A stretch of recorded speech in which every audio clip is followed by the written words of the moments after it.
Owning a smartphone before age 13 is associated with poorer mind health and well-being in early adulthood. This according to a global study of more than 100,000 young people. The study was published earlier this week in the peer-reviewed Journal of Human Development and Capabilities, and it found that 18 to 24-year-olds who'd received their first smartphone at age 12 or younger were more likely to report suicidal thoughts, aggression, detachment from reality, poorer emotional regulation and low self-worth. OECD data, which is getting a bit dated, 2018, back then showed that New Zealand youth use digital devices 42 hours per week on average compared to 35 hours globally. One wonders what it might look like in 2025. Studies have shown that children's screen use has increased since then. So how can parents and caregivers manage screen time, help their young person manage screen time? Jackie Riach is a psychologist and country lead for the Triple P New Zealand, which provides parenting programs nationwide. Kia ora, Jackie. Nice to see you. Nice to have you in the studio. Kia ora, Kathryn. It's nice to be in Wellington on a beautiful day. We have turned it on for you today. The evidence is pretty clear that limiting screen time is a good idea, or certainly managing things like first exposure, etc. But it's a heck of a struggle for many families, yeah? Yep. Most parents will tell you that getting kids off the device or nagging to get on the device, that's a challenge for them. And in fact, a survey that we did in 2023 found that screen time was the top challenge for parents. Just about number one. It used to be nagging for lollies or nagging for something or other. Now it's nagging for time, because we all know, it as adults, it's that dopamine hit. We're an addictive little creature, and that's what they want to get to, right? Are there any official health guidelines actually on this in New Zealand? The Ministry of Health have some guidelines. So they say that under 2, recommendation no screen time. 2 to 5, less than 1 hour, and 5 years per day. 5 years and up, no more than 2 hours a day. 5 years and up till when? 16, 17. Okay, no more than 2 hours a day. Part of it's tricky. It's difficult defining it when they're doing schoolwork on tablets. It is. Yeah. So do we need to get a definition over what is using the tablets for education, say? And what is using it for recreation, or is it pointless? Is it all kind of merged together? No, I think that's a really good point, because what is the most damaging stuff is just that passive scrolling through social media, doom scrolling. As you highlight, access on the internet has lots of different functions. It could be educative, it could be creative, it could be social. So it's really that kind of passive screen time that is the most damaging. We're talking less also about games, which again have migrated to the screen. You probably want to manage that for different reasons, but you're less concerned about those activities if they're constructive and the content's constructive than what we're talking about here. Yeah, so I think when parents are trying to manage it, you kind of highlighted a couple of areas, which are how much time and when. What? Yeah, so the parents, they can be guided by those Ministry of Health guidelines and think about how much time and when's it going to suit me, us or the child, and am I expecting homework to be done first, whatever. And then what? Your other point about what is it you can go on, what can you have access for? And then I suppose even within that how much time, building in those a few screen time breaks. Yeah. Okay, so what's your broad approach when you're helping families with this? What's some of the structure you put around it? I guess the key thing is it's a parent's decision. Every family's got different needs and different stuff going on. My right. When does it's my right? When does that start? It's not your right. It's the parent's decision. When you move out, it's your right. Yeah, exactly. It's your room when you've got a flat. Yeah.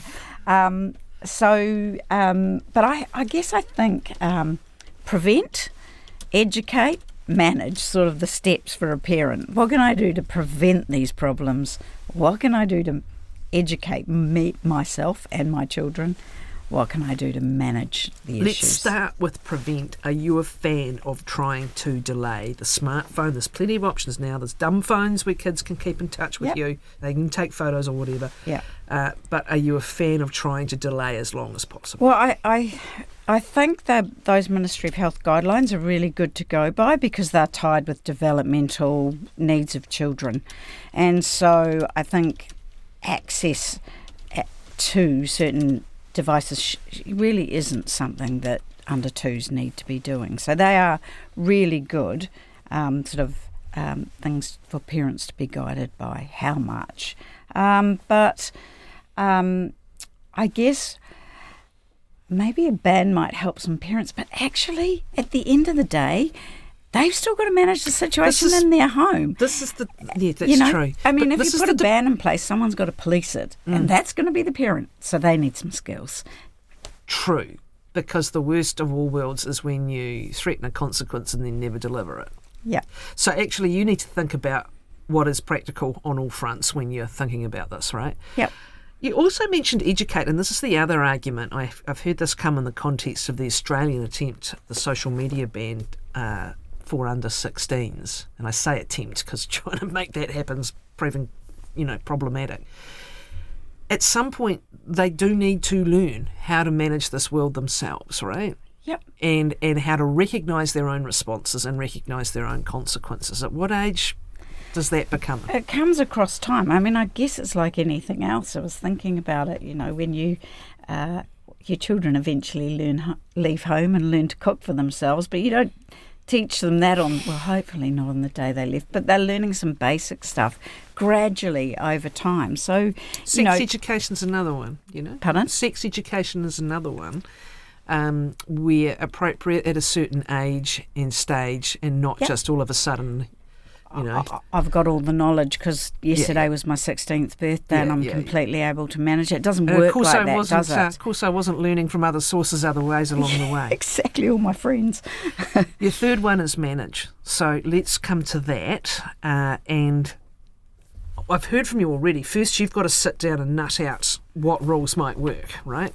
But talk us through where we go in terms of the managing side of things. I mean, I think that's different at different ages. So how you manage it with a teenager is quite different to how you manage it with a 5-year-old because parents have much more chance to, set very clear and specific rules and boundaries for your 5-year-old. You've got this much time and I'm going to take it off you physically, which would be quite different to with your 12-year-old who you're going to have to actually have a conversation with, negotiate, work out what's in their day, what have you got on today, when are you going to fit that time, when will be your downtime, what is it you can have. So actually setting up those rules look quite different for the different ages. And negotiating those rules, and that's again where there's a quid pro quo for them somehow in order to be able to get them to concede on certain points. Yep, absolutely. And what might that be? What might that negotiation involve? Is it a case of if then? It could be. It could be once you've done X, Y and Z, you can.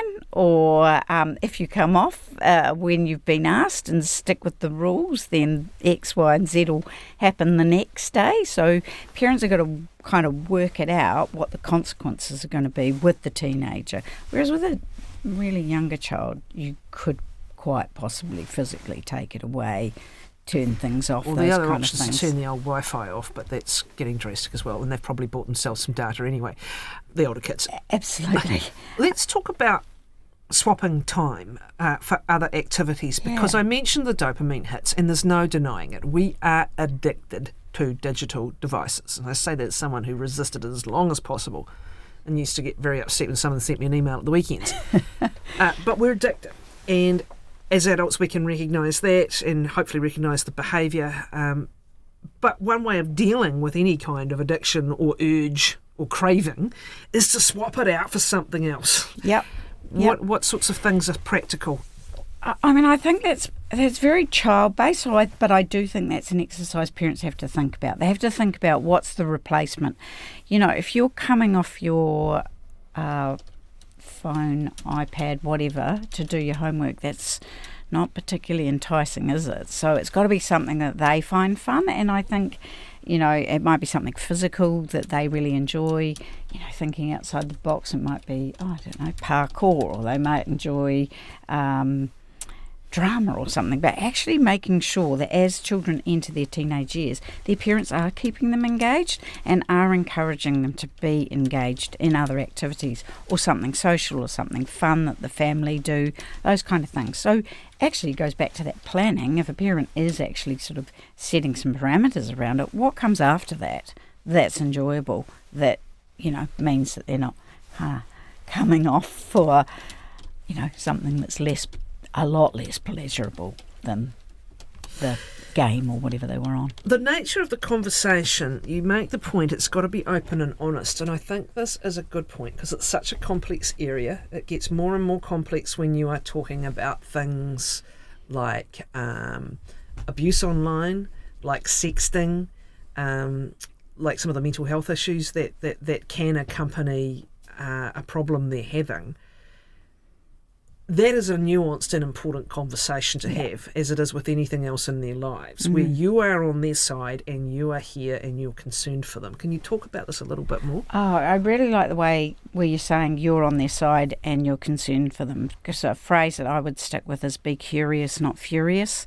As a parent, when they've perhaps accessed something that they're a bit shocked by or linked into something, if we can be open with them and say to them, I'm here to support you, what's happened, then they're more likely to talk to us and we can help them solve whatever the issue is. Whereas if we just completely lose it, go, I'm taking that iPad off you and that phone, I'm locking it in the cupboard for however long, maybe they won't tell you about it. So it's actually about us as parents managing their upset, and which is really real for parents, that something's happened. Maybe they've been bullied online or something like that. Actually managing our own emotions and sitting alongside them. Take a breath. Remember to be curious and let them know that you're there for them. Find out what happened. Help them to navigate. I'm talking teenagers, our way through this, or even 12 years and up. Yeah. It is difficult also because sometimes kids are at the nothing about this, you don't know anything about anything actually. Probably. It's a certain stage also, isn't it? That stage where they're starting to pull away from, what do you know? You don't know anything.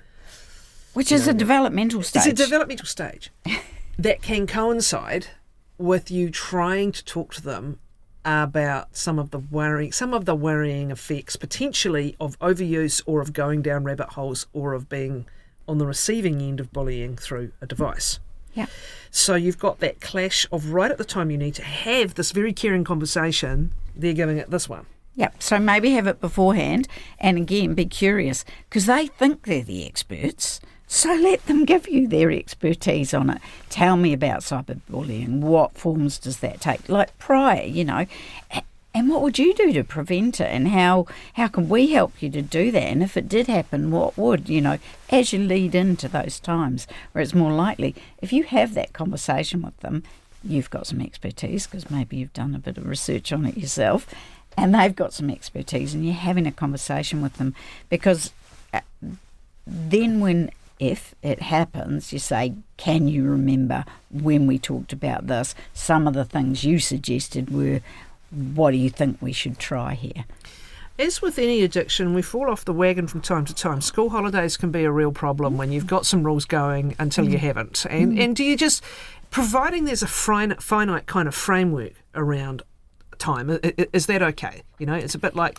Yeah, we do fall off the wagon, don't we? That was then, this is now we're back to this. Look, I'm really stressed today and I've got all these deadlines, and somehow you've had way more time on that than I would normally let you. But next week we're going to get back into what we usually do, our day-to-day routine, and, here it is. and set your guidelines back and move back towards them. Yeah. Don't beat yourself up, because parenting's not an easy job. Everybody knows that. One of the other issues is when the peers are getting more screen time. We'll talk about siblings in a moment. Yep. But the peers, same age, same stage. So-and-so's parents didn't do this. Yeah, I mean, that happens with anything. That happens with how long you're allowed to stay up with. You have to say, well, I understand that, but in our house, this is how we do things, and a parent has to really back themselves on this. It's your house, it's your child, you know what's best for them. Every child's different, and it's the same as, well, so-and-so's allowed to stay up till blah, blah, or they can eat whatever they like. It's actually like, I'm the adult and I've made these, well, we, as whoever's bringing the kids up. We made these decisions because we actually believe that's best for you. So you've just answered one question. How do you deal with different approaches, i.e. my child's only allowed a maximum 30 minutes a day. A friend visits a friend who has unlimited access. My child has questions about why their friend is allowed that much more. You've just said. Yeah. Just because. That's the way we do it. This is the way we do it. That's what we agree in this house, and we think this is what's really good for you. We've already touched on this. Does the screen time extend to TV, watching a movie, or an animal doco as a family? We have differentiated. Oh, actually, yeah, but there's a really good point that you make there about as a family. I mean, co-watching is one way to find out and be curious, and you can have conversations then about what they're watching, and you can be more engaged with it. So that's actually one of the good prevention strategies for knowing what they're doing. Another one says, do you have any tips for getting other family members to support rules on screen time? I mean, that could be a partner, it could be grandparents, it could be an older sibling. I would say if you're living in the same house, everybody has a conversation about it, makes rules together. Grandparents can be a bit more challenging. Grandparents will often say, I'm allowed to do this, I'm the grandparent, but it's about talking about it with them and saying, again, it perhaps comes back to educate. I mean, it depends on how old the grandparents are, but some of them may not have experienced or be aware of some of the dangers and risks. So they, educating them and letting them know that actually, this is what we'd really like you to stick with it, or what is it that you'd like them to see, or even if it's, you can let them watch a movie, but we're actually not okay with social media or something like that. This is advice, sort of question advice. Will we be better focusing on what children should be including in their days? Outdoor play, imaginative play, help with daily activities like cooking, engaging with others, then screen time will necessarily be reduced and won't have as much negative impact. It's a good point, but there's a lot of hours in the day, though, aren't there? It's a really good point, but I think it's right. I think I said earlier, keeping your kids engaged, having them busy and involved in other things, and that doesn't mean you have to be out in an activity every afternoon. It could be just that you're baking a cake or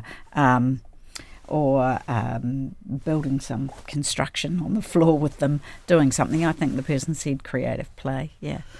And a bit of feedback. I find managing screen time for my child pretty easy. They simply say no. Thank you, Jackie. Great. Thank you.